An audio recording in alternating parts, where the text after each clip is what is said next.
Whew. So how many of y'all in this boat can't afford to drive your truck to the deer woods? Y'all let me know down in the comments. Oh, what is going on, everybody? We are back at it again. We're gonna change things up a little bit this time. We're gonna get out of that old blind and get up in a tree stand. I'm gonna be using the Ballista bat, but I've made some upgrades to it. They sent me 150-pound limbs, so I took the 120-pound limbs off and put 150-pound limbs on there. They also sent me a 14-inch sting bolt. In Oklahoma, you have to have a 14-inch bolt to crossbow hunt. So they custom made me a 14-inch bolt and sent it this way. It has a stainless steel insert in it, and it weighs 325 grain. So with a G5 Montech 100 grain on there, it'll be a 425 grain package. It came with these little fletchings on it, and it shot fine with the field tip, but it wasn't shooting real well with the fixed blade on there. The vanes weren't big enough to stabilize it. So I cut those off and refletched it with some 4-inch vanes.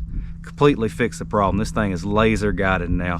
And that bow with the 150-pound limbs on it is pushing these arrows pretty quick. I hadn't shot it across the chronograph yet, so I don't know how quick it's going, but I don't think it'll have any problem getting a deer killed, even out of a tree stand 15-20 yards. So all right, let me get down there and show you what the spot looks like that we're going to be hunting, and then we'll get all geared up, and in the morning we'll get down here and try to do some hunting. We've made it to where I got the tree stand hung. What we got here is a field, if you want to call it that, behind me.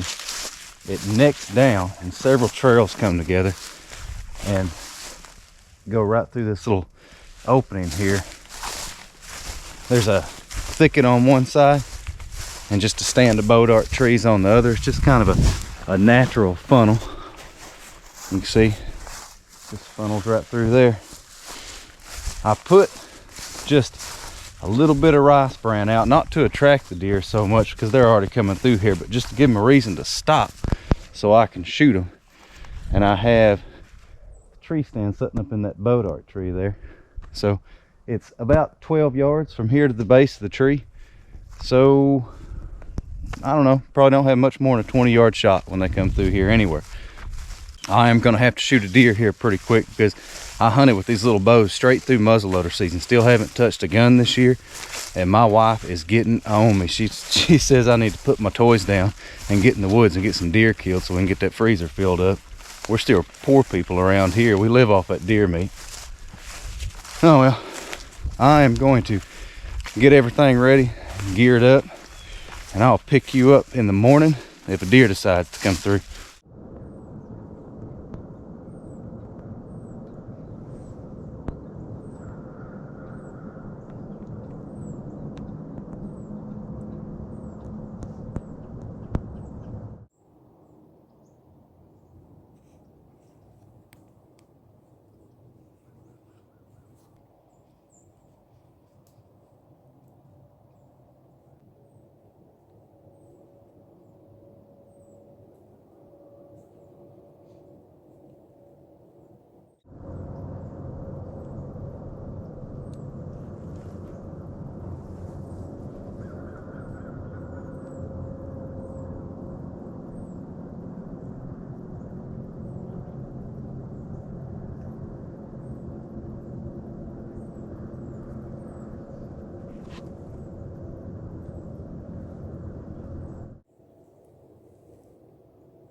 I shot her. She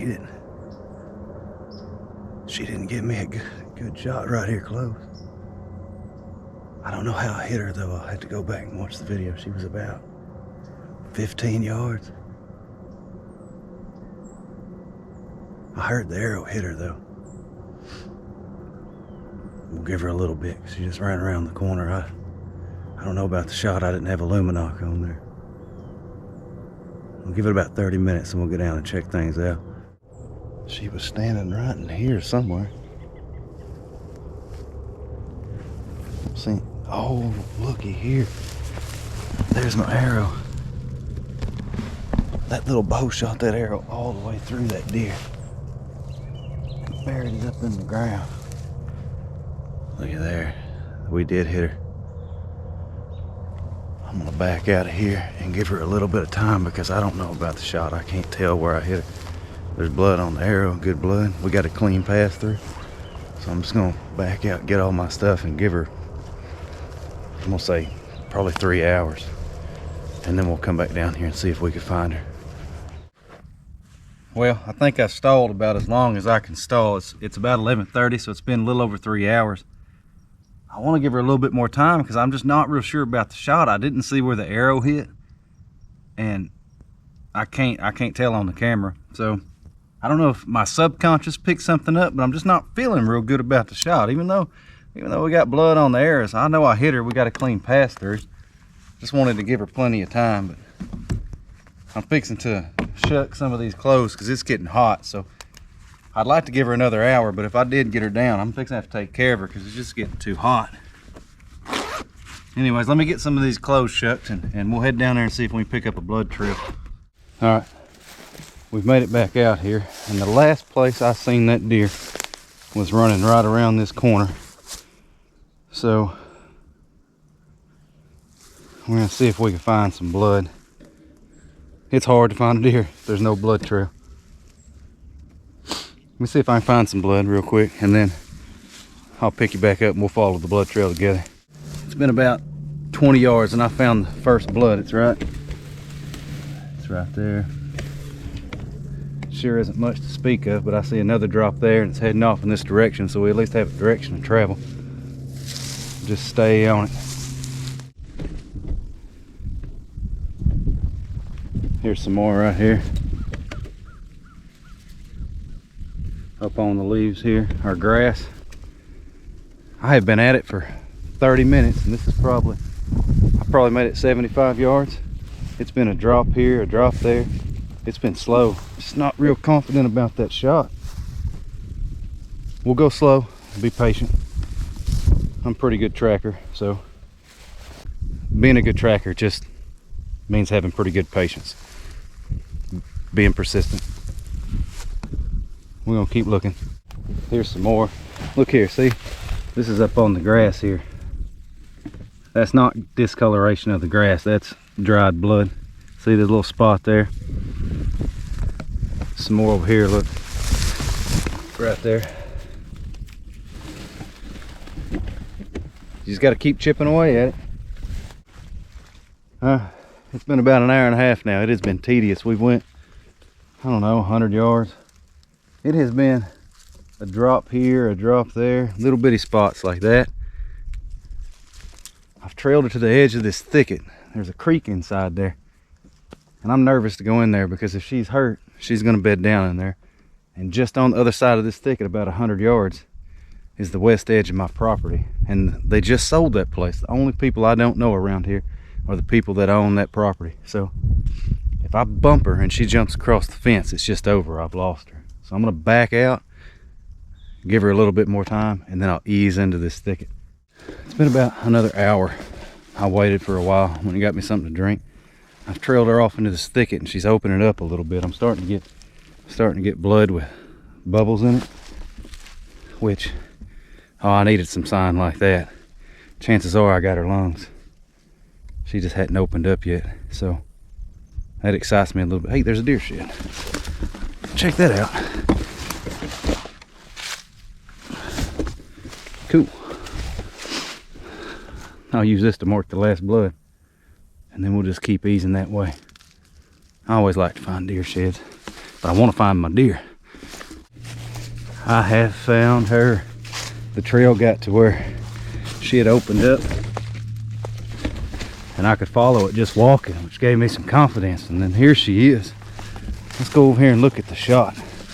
There she is right there. Let's get in there and see what that shot looked like. That was a good shot. Like double lung shot. Right behind the shoulder. Ain't nobody say nothing about these mini crossbows now. Punched right behind her shoulder, double lung, clean pass through, stuck in the ground on the other side at 15 yards. That's where it's at. The Ballista bat with the 150-pound limbs. It is super hot. I'd like to sit here and talk all day, but I have got to get this deer field dressed and drug out of here. Y'all hang with me one more second and I'll show you how I'm gonna get this deer hauled to the house. I think it'll crack you up. Whew. So how many of y'all in this boat can't afford to drive your truck to the deer woods? Y'all let me know down in the comments.